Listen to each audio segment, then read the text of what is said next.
I'm Aimee, and as a follow-up to my earlier video about finding your family in the 1950 census, I had a lot of viewers ask some really great questions. And so today we're going to address those. We're going to talk about what it means when they say no one is at home and where you can find that family. Some of the census codes, as well as how to download the censuses and how to move within pages in the census, because when you use that search function, you can't do that. So I'm going to show you a fix on how to do that. So stay tuned for all of this information. To start off with, I did a video on how to find your family in the 1950 census, and I'm going to put a link to that right here if you're interested in seeing that video. There will also be a link in the show notes and at the end of the video if you would rather watch this video in its entirety and then go back to that video. That video covers how you can find your family in most instances in 15 minutes. A lot of times with friends, I have been helping them find their family in 5 minutes, less than 5 minutes. But sometimes it does take a little longer, and sometimes you're not successful, particularly if you don't know where your family lived. But as we're diving into those census records, there's been a lot of really great questions about what do some of these things mean. So we're going to talk about those right now. So here is an example of my family in the 1950 census. And one of the first questions that I got was, what's the deal with the no one at home? So I wanted to tell you a little bit about that. Each census has enumerator's instructions. Here's the cover. I want to tell you what it talks about in the enumerator's instructions for what they're supposed to do when they found no one at home. They didn't write that in previous censuses, at least not in most places. And so this is kind of a new thing that people are encountering, and they're kind of wondering what's up.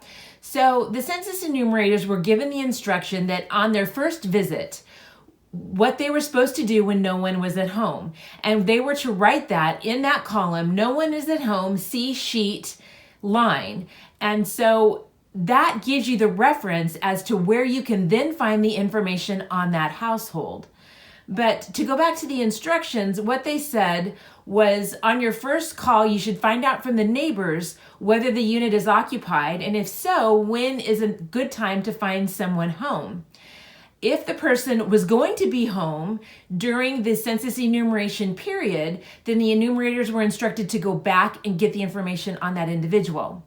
If they were not going to be home, then they were asked to obtain the best information possible from their neighbors and whomever they thought could give them the information on the family. The enumerators were given the instructions that they were supposed to, at the end, after they had visited every home on their first pass, at the end of that, the next page was supposed to be page number 71, with the thought being that they would never have more than 70 pages prior to page 71. So in every census district, if they did it properly, page 71 is the beginning of those follow-up visits. And so you need to be able to manipulate through the census records in order to get to these pages. And when you're doing a census search and you're looking for your family and you want to see who the no one was at home, you're not able to go forward and backward on those pages. Now, let me show you how to actually navigate to those pages, because that can be kind of difficult. I'd like to take a moment here and ask you to please subscribe and like this video if this is of help to you. Helps me out tremendously, and I'm trying to grow over 5,000 subscriptions in the next couple months. Please help out with that if you haven't already subscribed. Now let's get back to it. All right, so here's the main page for the 1950 census. And if you have begun a search as I've instructed in my previous video, go check that one out. You've entered in their state and their county, and you found your family. I'm going to go back and find this family that I had found before. And you're in your census record. And normally you see these forward and backward arrows here, and you want to be able to maybe see the people on the preceding page. Maybe you feel like maybe some of your family members are on the preceding page or on the following page. And so you want to find them, or you want to flip around through multiple pages in the census. When you've performed a search in this manner, you can't do that. So how do I go about doing that? The first thing that you need to do is you need to pay attention to what enumeration district you are in. And it says at the top of the page, and in some of the pages, it doesn't give you the full enumeration district, but I'm going to show you at the top of this page, it says right here, enumeration district 30 dash, and it looks like 576. But if I look at right here, and in some instances, the enumerators just wrote what was after the dash, the 2 or 3 digit number after the dash. And so that's not the full enumeration number. So you look right up here, and that will tell you the full enumeration number. So this district was District 30-57. So now what I need to do in order to make this work is I need to clear my search right here and start from scratch. And I'm going to not input any state, county, city, or last name information. I'm just putting in the enumeration district, 30-57. So now you'll see I'm seeing all of the enumeration districts that were 30-57. And there's multiple ones in multiple states, but I know I'm in Orange County, California. So I want to see this population schedule. And now I'm seeing this population schedule. But if you'll note here, I now have the arrows that I can move around with. So I want to show you this first page is the cover page for the that district, and every one of these census records should have a cover page like this. So then we can just move forward through the census by using these arrows right here. I can just go and see page 2 and page 3. And now one of the things that I want to point out is that these pages here do not equal the pages here. So you can see from this image, I'm on page 3 according to down here, but I'm only on page 2. And the reason for that is we had that first page that was the cover page. So the pages are going to basically be one page off, even maybe more than that, if there was some kind of an error. So here I'm on page 7, and that's page 6. And as I move forward through the census, and I can just slide these with the slider down here, or by using my cursor, I can move through the pages. So here I'm on sheet 28. But it's page 29. Now, if I go to this next sheet, I've all of a sudden jumped from sheet 28 to sheet 71. And so this is the beginning page of all of these makeups, all right? And this should be true in every enumeration district because this was their instructions. So I wanted to go to page 76. So if page 30 is 71, then page 35 ought to be sheet 76. So that's how you can find when somebody is listed as not at home. The enumerator was supposed to get some information on every household, whether they got it from the individual or whether they got it from a neighbor or something like that. So how do you know whether or not the enumerator got the information from somebody in the household or from a neighbor? Because then you know the information is probably less likely to be completely correct. The enumerators were given additional instructions regarding this.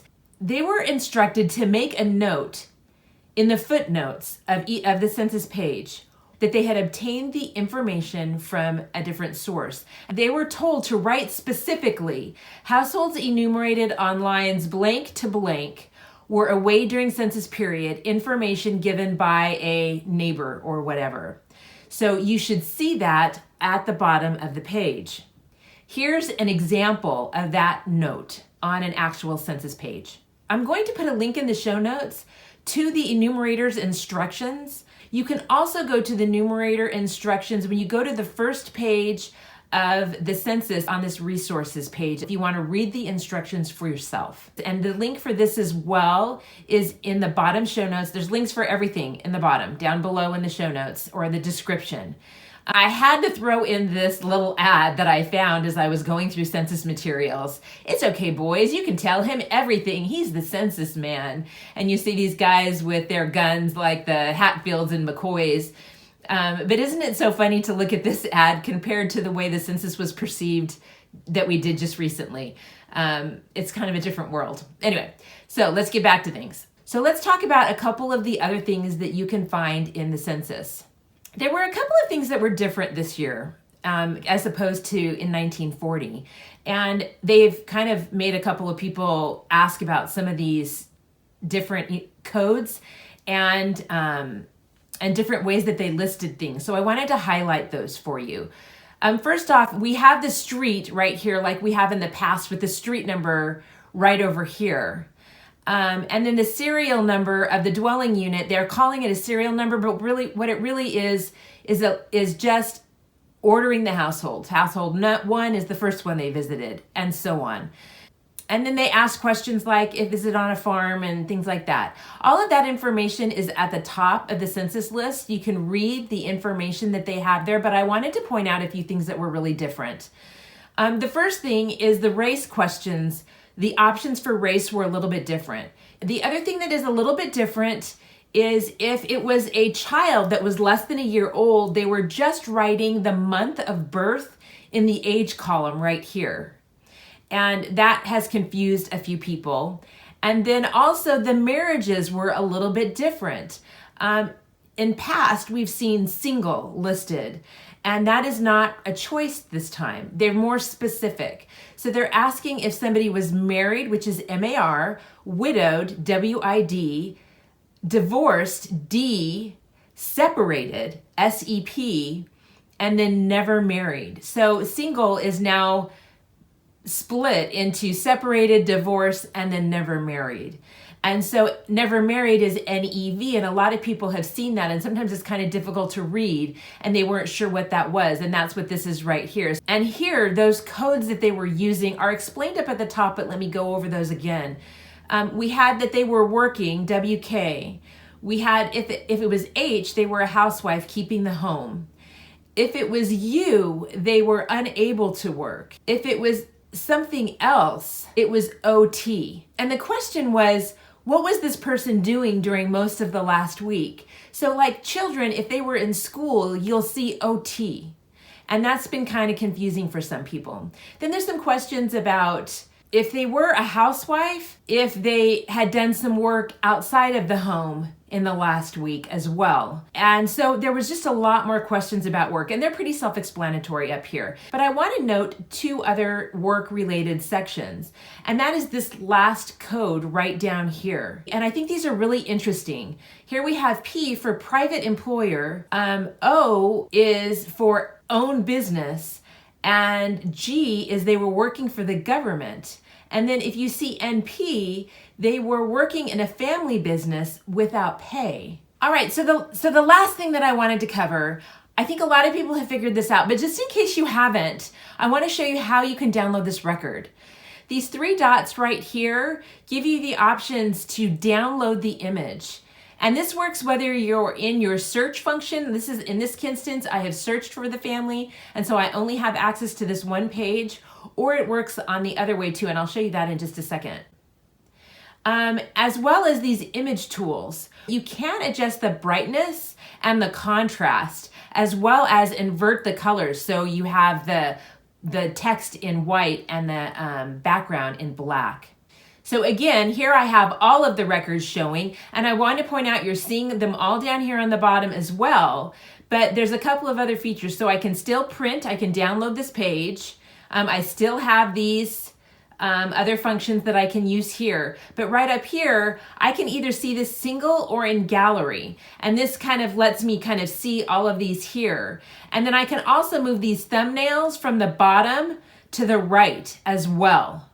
So those are some really cool little tricks that you've got when you want to look at your images and how to download them. So remember, these three little dots right here are your download, which is probably the most important one right there.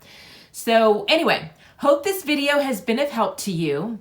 I would ask you to please subscribe if you haven't already. I'm trying to boost my subscriber base to give my videos more recognition. Liking the video also helps others find my videos, and I thank you for doing that. You'll see the link to the video that I did on finding your family in the 1950 census right now, as well as my face is right down there. That's a quick way for you to subscribe. Click on that, you can subscribe. Once you've subscribed, if you click the bell, that means you'll get notified whenever I release a new video. So thank you so much for tuning in. I hope this has been of help to you. If you have other questions or comments, throw them down there in those comments, and have a great day. Thanks.